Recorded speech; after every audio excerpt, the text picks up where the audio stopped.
மீன்களை பிடித்தவன் மனுஷனை பிடிக்கவே மாற்றின இயேசு என் படகில் உண்டு. நிச்சயம் ஒரு நாள் மறுதலிப்பேன் என்று அறிந்தும் அழைத்தவர் அருகில் உண்டு. நான் வீசும் அலைகளெல்லாம் பொறுமையாய் வந்தாலும் என்னோடு அவர் இருக்க குறையேது. புயல் அடித்தாலும் அலை அடித்தாலும் என் துதிகள் ஓயாது. கரை தெரியாமல் கண்ணலைந்தாலும் என் துதிகள் ஓயாது. என் நம்பிக்கை அவமானாலும் என் துதிகள் ஓயாது.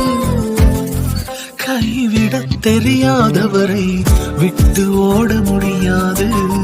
உம்மை விட்டா நம்புவதற்கு வேற யாரும் கிடையாது.